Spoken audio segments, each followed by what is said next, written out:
Peace and blessings, family. Peace and blessings. Y'all come on in, come on in. Let's get tonight's session started with talking about our 7-day Fit for Life challenge. Come on in, come on in. Tonight is our introductory night, letting you guys know exactly what the Fit for Life challenge is all about. Even though we talked about it several times before this past week, but tonight we're going to be breaking down some few basics that you need to understand for the Fit for Life challenge. So come on in, come on in. Let's start dissecting this challenge and continue moving forward on our journey to correct these blood pressure issues. As you all know, for the past couple of weeks, we've been doing consistent challenges that focused on different areas of the lifestyle. We started with the fruit and salad challenge, which we got some amazing results from, along with the pressure purge challenge. And now we're moving forward into our Fit for Life challenge, where we're going to be able to understand how to create more movement for ourselves, no matter what type of health issues we're dealing with, our weight levels, any type of aches and pains that we might be dealing with, all those basic things. We're going to be talking about creating more movement for ourselves. Reason being, movement is one of the most important areas of lifestyle. And when it comes down to blood pressure issues, this is an area that you must be able to tap into. No matter how much you're doing or what level you're at, it's imperative that you start to create more movement for yourself. The thing about movement that's so difficult for some people is that, we're all at different levels. Understanding how to create more movement for yourself when dealing with certain type of health issues or complications, whether it's knee pain, back pain, shoulder pains, obesity, whatever issues that you're dealing with, it's important to understand the different avenues that you can take to start to create more movement for yourself. And the 7-day Fit for Life challenge, it breaks these things down, and it challenges you to create more movement in these areas in a more health promoting way. Because the 7-day Fit for Life challenge is all about progress, building a foundation, and gradual progression towards your goals is going to be very, very important, especially when you come from a lifestyle where you're not that active. You're sitting down most of the times. You're not really, creating that movement that's necessary. This challenge is going to allow you to understand how to do so, how to build on a movement strategy and focus on the areas of movement that's important for lifestyle changes and blood pressure in particular. So when it comes down to creating more movement, there's 3 areas that are very critical. It's going to be your resistance training, your aerobics training, and stretching. Those are the 3 critical areas. And in a 7-day Fit for Life challenge, I put together different tiers, such as, beginner level and intermediate level of routines that you can actually start to apply to create more movement for yourself. And one thing about this challenge is it's a basic entry-level challenge with different tiers to it, but it's designed to be comfortable for everyone. If you're someone that doesn't feel comfortable or is unable to get out your house and move in certain ways, it has a structure in it that's going to allow you to be able to work out or create more movement in the comfort of your own home.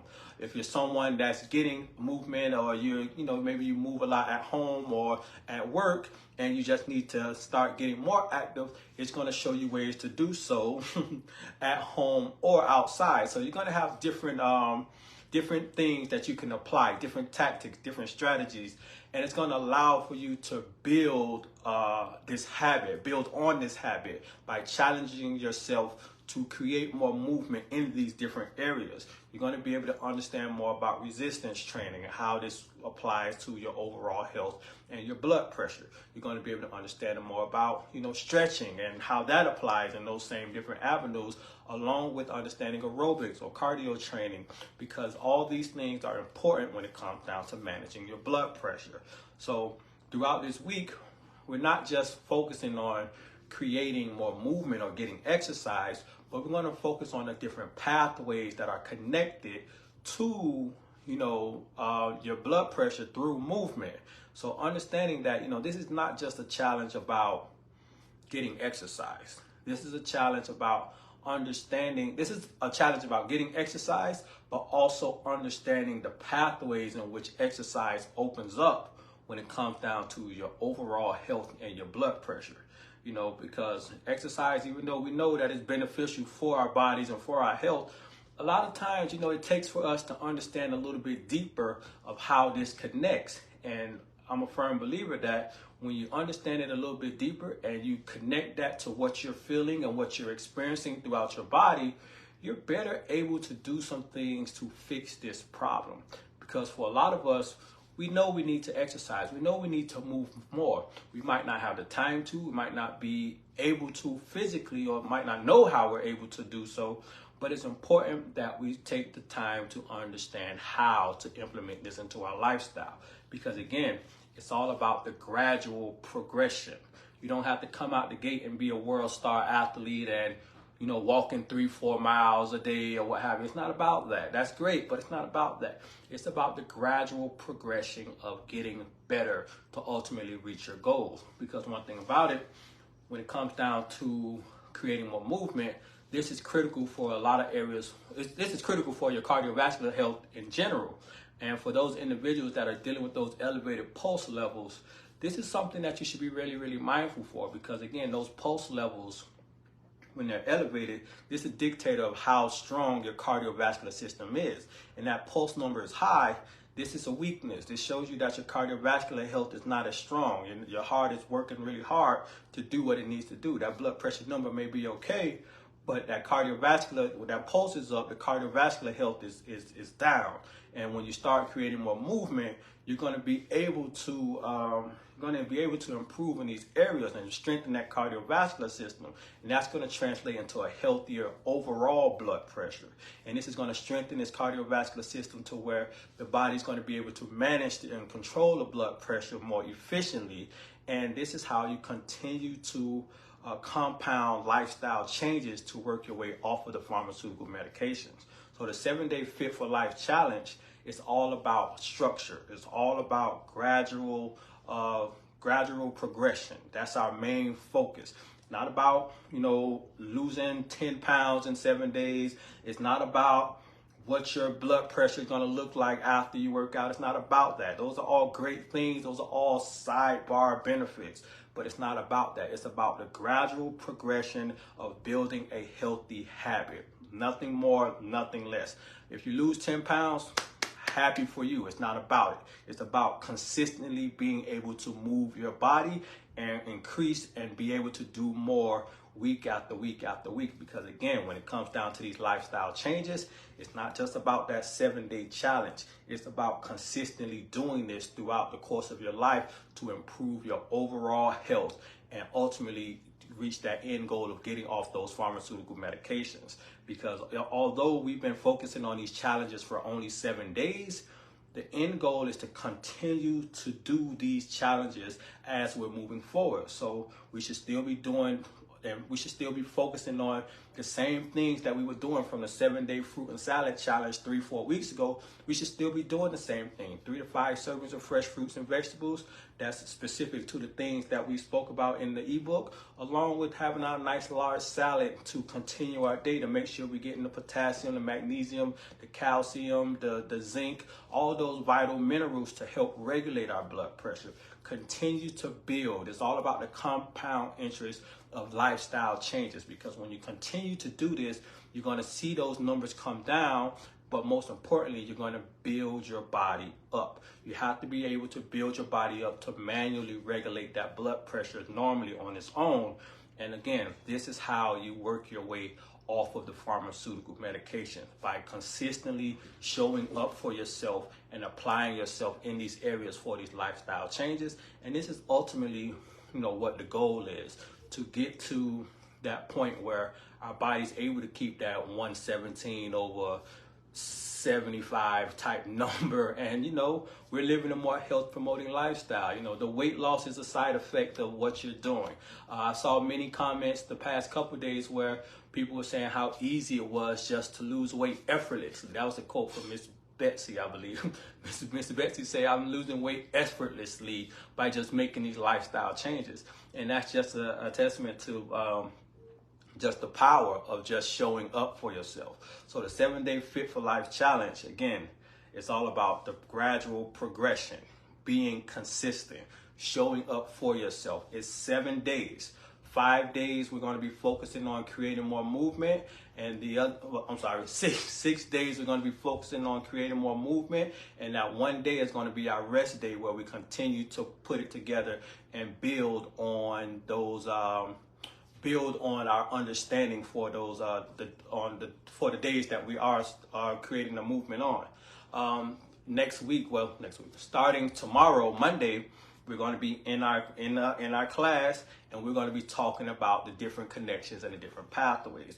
Because again, these creating more movement, it's not just about your blood pressure. It ties into all the other areas of lifestyle. We're going to talk about how it connects with any sleeping issues. So if you're someone that's having trouble sleeping, let's say you're only getting 4 or 5, maybe 6 hours of sleep per night, we're going to talk about how creating more movement ties into this, or how the lack of movement is affecting this process as well. Because movement and sleep, they go just like this. They go hand in hand. And when there's a disruption in this process, in these two different pathways, this can contribute to the blood pressure issues that you're experiencing. And when you get both of these back online, when you're moving better and it impacts your sleeping habits and you start sleeping better, you will see where your blood pressure starts to respond as well. So during the week, we're going to be talking about movement and sleep and that connection that goes there. For those of us that's already signed up and has purchased the challenge information, in the audio book, it goes into more details about this particular subject, along with all the other ones that we're going to talk about through the week. But the first thing we're going to end up breaking down is the movement and sleep connection, how these go together. Next, we're going to go into the movement and nutritional aspect to understand more about digestion, understand about the connection between nutrition and deficiencies, because a lot of times when we're experiencing these blood pressure issues, it could be directly related to a deficiency. And if you're not creating enough movement, there's not enough blood flow that's going through to carry the nutrients to the organs, through the cells, to where they need to be to correct any underlying issues. So understanding when you do start to create more movement, you improve your circulation. When your circulation improves, more blood is able to flow. More blood is able to flow. Now the cells are being able to be washed with the vitamins and minerals and nutrients that they need in order to function at a high level. And that high level function in turn is going to allow your body to be rejuvenated and feel more energized. And that's going to end up bringing your blood pressure down as well. But there's a lot of different pathways that's tied into this. And understanding more about what movement does for your body is going to be very, very important, because again, movement isn't just getting more exercise. Think of it this way. Every time you create more movement for yourself or you exercise, every organ and every cell in your body is strengthened. So when you get exercise and you're moving your body, every organ, your liver, your kidneys, your lungs, your heart, everything, it gets strengthened and it starts to build up to where it can get stronger and stronger and function at a higher level. The more movement you create, no matter how subtle or how much, as long as you're consistent with it, the more movement you create, the stronger your organs and your cells get. And when you keep applying yourself and getting better, you're going to see yourself be able to create more movement for yourself, and the movements are going to get easier. You're going to get better at these different things, and your body is going to respond in a health promoting direction. This is going to allow for you to overcome these challenges. Those other nicks and knacks you were experiencing are going to start to move and fade away, and your body is going to respond in a much better way. And understand that, for those of us that have been consistent in all our other challenges, this is going to continue to hit home for you and connect for you, because a lot of those issues that we were experiencing, such as the inflammation in our feet, the knee pain, the shoulder pain, the hip issues, and elbow pains and the arthritis, all the stuff that we were talking about. When we began with the 7-day fruit and salad challenge, this built up our nutritional storages. A lot of us started to see a lot of inflammation start to go away at that point. And number two, when we moved into the 7-day the 7-day Fit for Life challenge, we started to pull out those negative foods that was impacting our overall health, and we really started to see the body purge. And the pressure purge challenge, we really started to see the body purge and pull out a lot of those toxins that was contributing to those issues. We saw a big decrease in weight for a lot of people. We saw a lot of changes. And what's going to happen is this is going to help you be able to create more movement for yourself on a higher level. Things are going to get a lot easier, and you're going to find that a lot of this pain that you were once experiencing is starting to dwindle and fade off. And as you continue to show up for yourself, it's going to continue to erase those issues that you're dealing with. So the main focus of the 7-day Fit for Life challenge is all about gradual progression. You just want to progress. You want to get out there and apply yourself in the areas that you see fit, whether it's the beginner aspect or the intermediate level. Apply yourself and get better. Your goal is to show up for yourself 6 days out of this week and apply yourself doing the tactics and strategies that's laid out for you, and just be consistent. It's always important to document your journey. That way you can continue to understand what's working for you, how you felt, and how you want to continue moving forward. Because again, this is all about progress. You want to progress in the right direction. And the better you're able to document your journey with your journal, the better you're going to be able to understand what felt good, what hurt, what worked best, what you were comfortable with, and continue to build on it.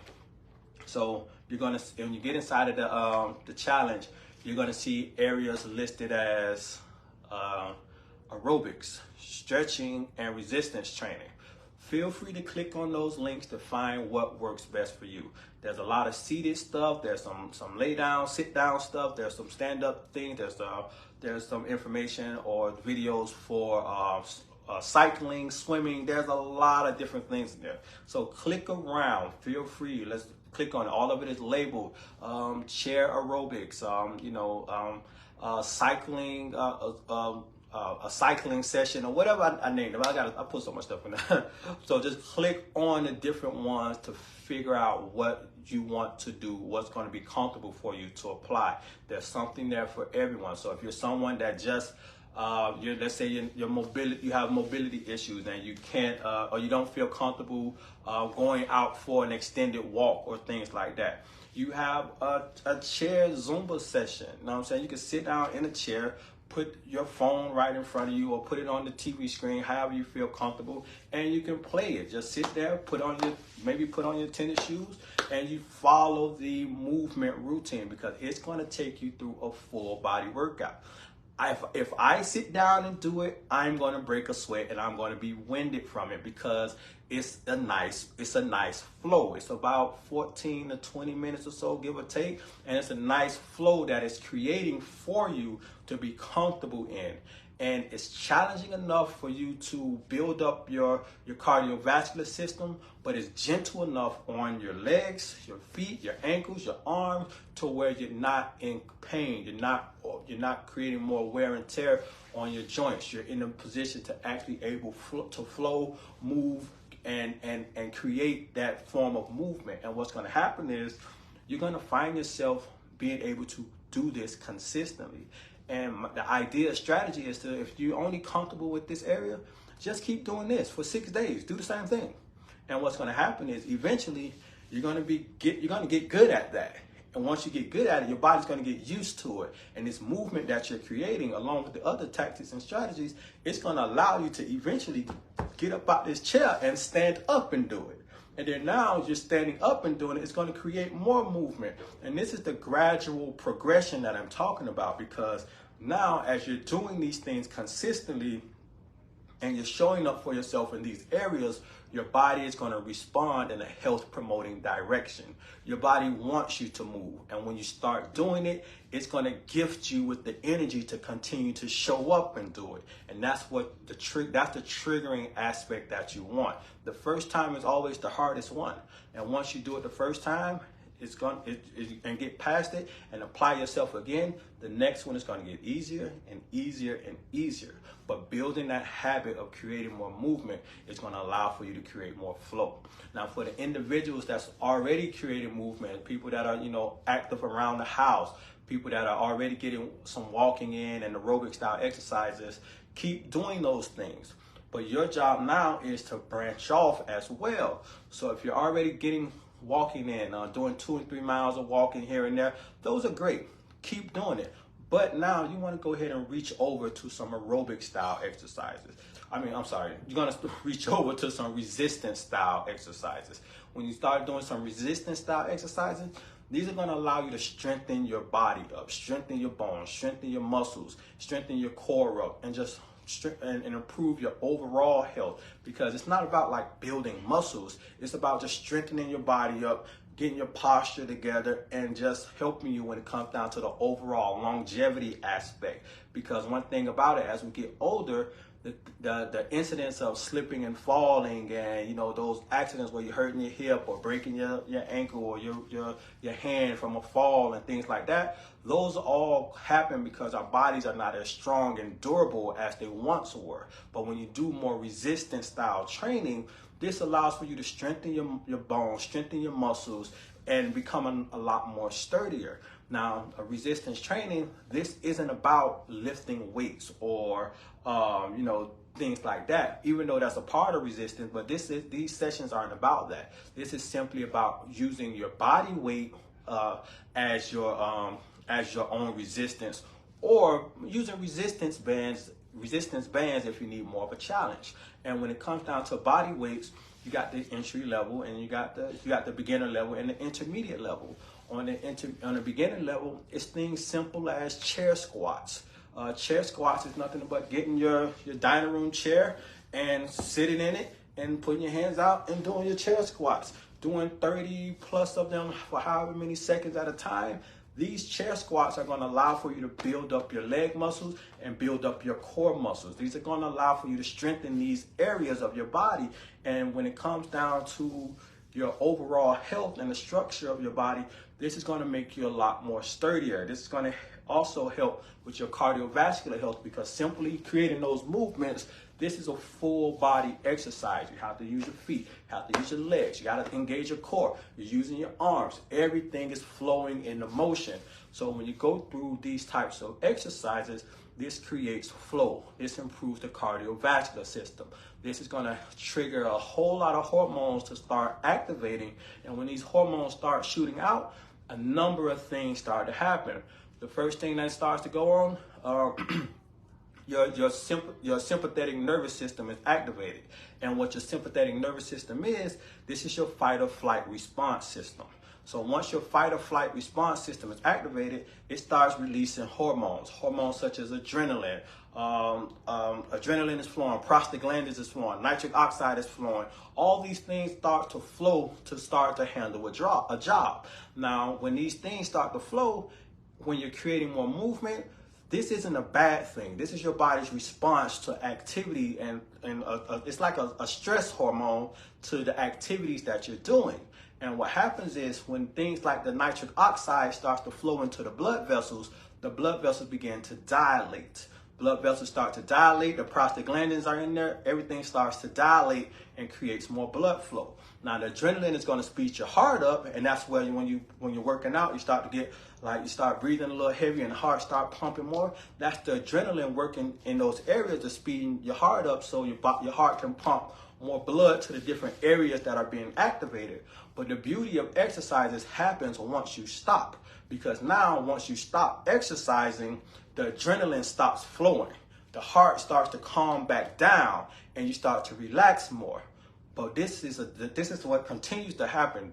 That nitric oxide and those prostaglandins that are already floating inside the blood vessels to dilate it while you're exercising, they stay there. The adrenaline fades off and gets burnt out, but the nitric oxide and the prostaglandin, it stays within the arteries and the blood vessels, and they stay widened and they stay dilated. And this allows for the blood flow to continue to be nice and smooth. And when you consistently apply yourself through these type of movement routines, the blood flow continues to stay the same way. You have an abundance of prostaglandins and nitric oxide consistently in the bloodstream, so the blood vessels are going to continue to relax and stay dilated, and that's going to translate into easier area for the blood to flow, and the heart is not going to have to pump so hard to even do that. It's going to stay in regular pump mode beat and with regular pressure, and it's going to allow for the blood flow to be nice and smooth, and this is going to translate into a lower blood pressure. So understanding that creating more movement, even how subtle it may be, it's going to allow you to continue to build your body. Gradual progression is our goal. That's what we're aiming for. So no matter what level you are, there is some room to continue to improve in these aspects. For myself this week, I'm going to be working on stretching.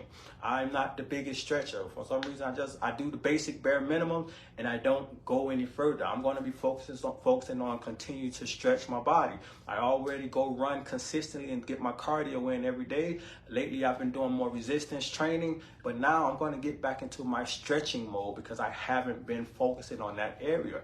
And when it comes down to your overall health, aerobics, stretching, and resistance training are the three key foundations. And it's important that you find something that works for you and find one exercise that works for you in each of those categories and be consistent with it. You don't have to have this world-class movement routine. You just find something that works for you. If you like walking and you walk 2-3 miles a day, that's great. Do it all day. When it comes down to stretching, when it comes down to a stretching routine, if you like doing yoga every day, that's great. Keep up with the same routine. And when it comes down to resistance exercises and you like doing sit-down squats all day and that works for you, that's fine. That's three categories that you're applying yourself in, and it's going to allow you to strengthen and build your body up with the resistance, the stretching, and the aerobic style areas. It's going to improve your cardiovascular system. It's going to improve your flexibility, and it's also going to just make sure that your body's nice and strong and sturdy as you continue to age. And that's how you improve on your lifestyle when it comes down to your overall health and well-being. So when it comes down to the actual to-do list for the challenge, I kept it really simple. One thing that I want everyone to continue to do, which I actually saw a drop off in people participating. We haven't been posting our foods and our blood pressure and documenting our journey as much as we was the past 2 weeks. So if you find yourself slacking off a little bit, make sure you get back on the wagon and continue posting your numbers for yourself. That way you're continuing to document your journey. But for this challenge, I want us to document ourselves in this way. The best way to do it is by simply taking a picture of yourself putting your tennis shoes on. That's the only way that I want you to document the Fit for Life challenge.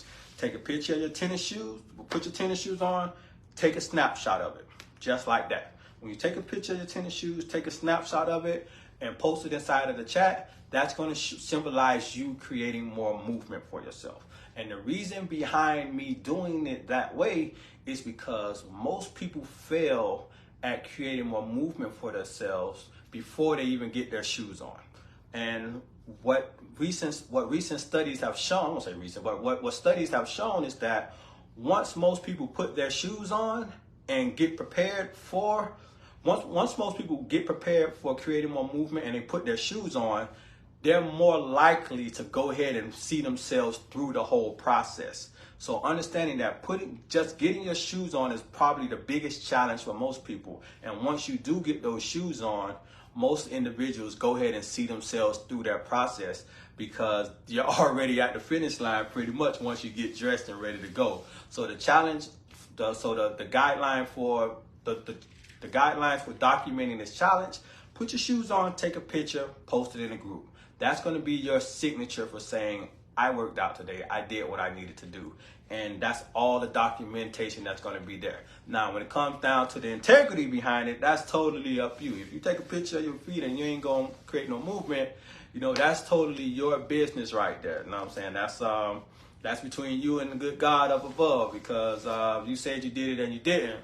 You got to answer to that, not me. So I want to see everybody do those methods, because once you get your shoes on, again, you'll be in a much better position to just continue moving forward. So if we have any questions, feel free to drop them in the chat about the challenge. That way I can answer any questions, catch anybody up, help you understand anything that you're missing, and continue to go from there. When it comes down to the information for the challenge, you will be able to find it inside of your email. The first initial sign up email contained everything that you need. The first half of it was the audio book of it, and then the second half was the actual links to click for the exercises to create more movement.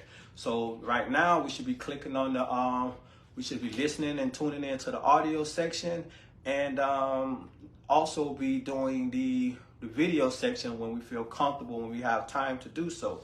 The main thing is just set the time aside to create that movement. And we're going to be talking about how to actually build on this movement strategy, because most people don't understand how to implement an exercise routine. And I guess right now is actually a pretty good time to actually talk about that. So go ahead and ask any questions right here, and I'm gonna go ahead and I'm gonna go ahead and explain creating more movement before I dive into these questions. That way, we can kind of understand some of the basics. So when it comes down to creating an exercise routine, you want to start off with setting a goal, and this goal needs to be detailed. And detailed in a way that it'll help guide you along the course of where you're going. So most people have a goal of, I want to lose weight. That's great. That's a great goal. But adding more details to it is going to allow you to understand what it takes to get there and give you a pathway to actually follow. So instead of saying, I want to lose weight, say, I want to lose 20 pounds. I want to lose 20 pounds by August 30th. And I'm going to lose 20 pounds by August 30th by doing X, Y, and Z.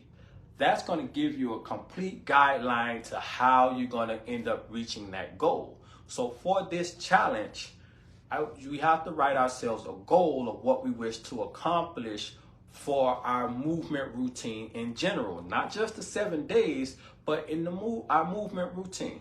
So let's say if you're dealing with some weight issues, and let's say you have the goal of let's stick with this, keep it simple. You have the goal of losing some weight, and it might be 20, 30 pounds. So set yourself a deadline. And that deadline might, let's just keep it simple. Let's say it's August 30th, and you want to lose 20 pounds or what have you. Now you have to just understand that 20 pounds is the goal, and you're going to create more movement to do so.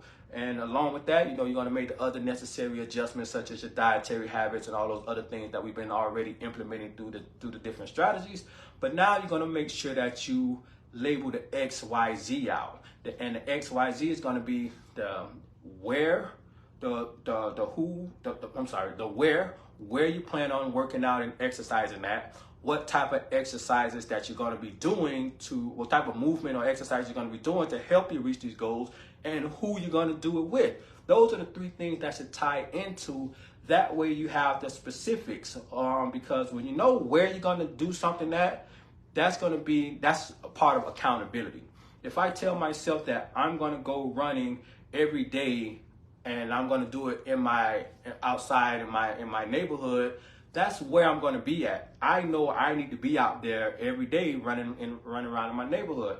And then when you get more specific and details with it, you're going to be, okay, what time and what time, what days I'm going to do it. I'm going to be there Monday, Wednesday, Friday at 7:30 a.m. going jogging throughout my neighborhood. That's accountability, because when my alarm goes off and it's 7:30 and I'm still sitting in bed and I ain't out there running around and doing what I need to do or setting myself up to be out there, that falls on me. My lack of accountability, or me not being consistent in those areas, because I've set these goals, I've put them together, and now it's 7:30 and I'm not out there stretching and getting ready to run out. That's on me. That's me that's me not showing up for myself. So when you set these goals of, this is what I look to accomplish, and this is how I'm going to do it, this is all about you showing up for yourself and getting it done. So if your goal is to lose 20 pounds by a certain date, and you have it outlined with what you plan on doing to get there, it's all about you showing up to do so. And the next most important part of this is, when you pick that time, make sure that it's a time that's comfortable for you and that works for you. for myself in general, I like to choose a time where I will not be disturbed. I will not be interrupted. No one's going to be calling my phone. A kid is not going to be knocking on my door asking for something. And I'm going to have this time strictly for myself. When you pick a time to create movement like that, this erases all interruptions. That way, let's say you're up. Usually when I go moving, I'm up before my children, and I don't have to worry about them bothering me or something happening or nothing like that. So picking a time where these 30 minutes you have completely to yourself to do exactly what you want to do, and you can be consistent and show up for that. For me, it's always first thing in the morning before I get my day done. If I don't go create movement before I get my day done, before I get my day started, 9 times out of 10, I'm not going to be able to get any exercise that day. So I know that I need to be my black behind out of the house at least by 8 o'clock and running, because if I don't, it's going to be a struggle to get it completed. So you need to understand where you're vulnerable at. If you only have a 45-minute window between 5 and 5:45, then that's your window to plug it in and make it work for you. Whoever you need to communicate with, whether it's your husband, your daughter, your cousin, your sister, your friend, or your coworker, and say, hey, for 45 minutes, this is what I'm doing. I'll be back. Let them know, like, hey, this is me. I got this to do, because one, I'm focusing on my health. I got a goal that I need to accomplish, and I'm locked in right now. So this next 45 minutes, I don't exist to you. So let me go ahead and do what I need to do, and I'll see you when I get back. And when you lock in on that same consistent pattern, this is going to allow for you to gradually progress in that moment. And then you'll be able to build a routine. Every time 5 o'clock come around, like, hey, I'm finna go get my quick walk in or my quick, stretch in or whatever have you. You're going to be able to build on that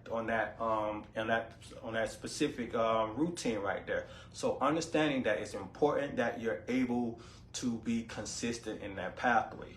And lastly, number 3, it's important that you pick something that you like to do. It might be hard and you might enjoy it here and there, or let me rephrase that. If it's too difficult and you don't enjoy it, you're not going to want to do it the next time. So make sure that you pick something that's easy and comfortable for you to do. I know sometimes we like to challenge ourselves, and we trying to go for the home run and get those good results, and break a good sweat and stuff like that. It's not about that right now. It's about gradual progression. Make sure you do something that you like. Make sure that it's comfortable for you, and it's a great place to build from. Because if you find yourself doing something that you don't like and it's uncomfortable, and let's say it's a little bit too strenuous for you, or let's say even it triggers you and your feet hurt the next day, this is going to make you not want to do it anymore. And the last thing you want to do is do something that deters you from doing something that's going to actually be beneficial for you, all because you did something that was a little bit more than what you was ready to do. So make sure that you're doing something that you can enjoy, something that's not too strenuous, and something that you can see yourself doing again the next day. So when you go ahead and create that movement routine for yourself, make sure that you're in a good flow. Make sure you're enjoying it. Make sure that you can see yourself doing this again. Make sure you're not overworking yourself.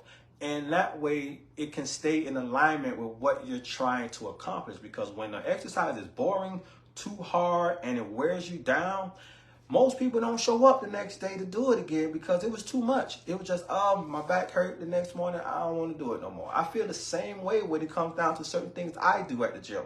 So it's like, make sure you're doing something that you're comfortable with. Make sure that you enjoy it. Make it fun. Don't look at it as a workout. Look at it as something that's enjoyable. If you're going for a walk and you're going 2 miles, get you some good music. Bring a friend with you. Bring the kids with you. Whatever you like to do. Listen to your favorite podcast.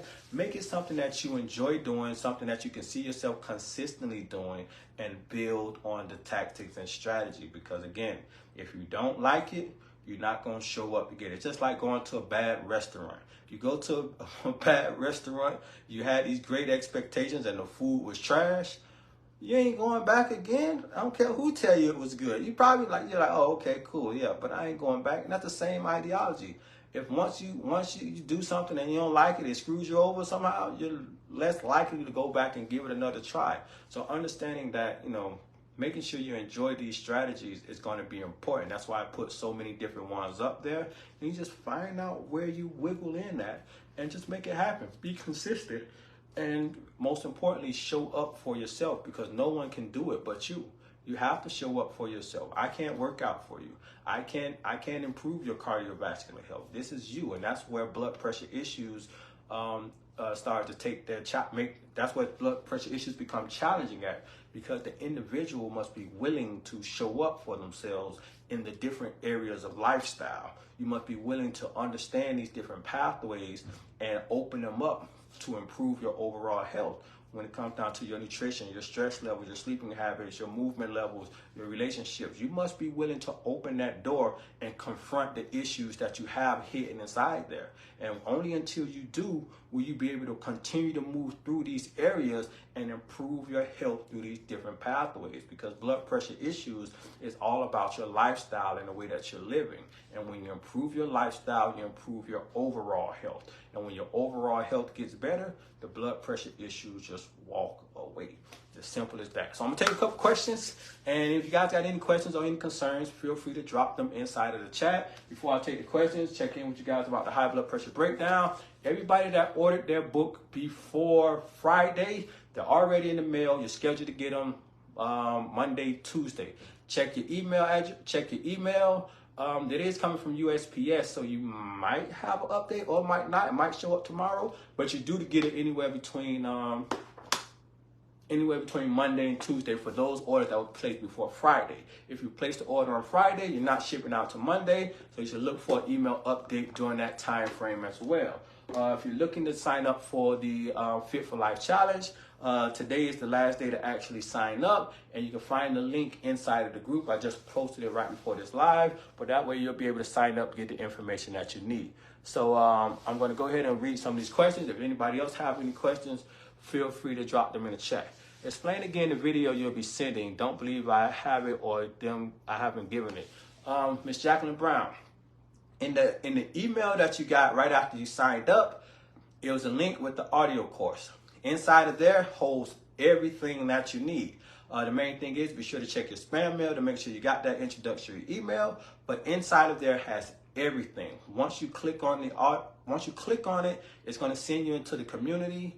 And you're gonna have to enter your email address and sign in. And this is gonna be where you have your audio course. You just basically plug in your phone, your headset, if you want to listen to it out loud, however, and you just press play. You'll hear the audio version of it, and it's gonna give you some basic details about the actual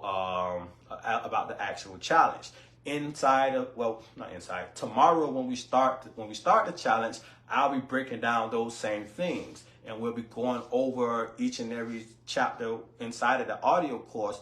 That way you can understand A, B, C, D, E, F, G. So once you go through the audio course, right below it, you're going to see stretching, aerobics, and resistance.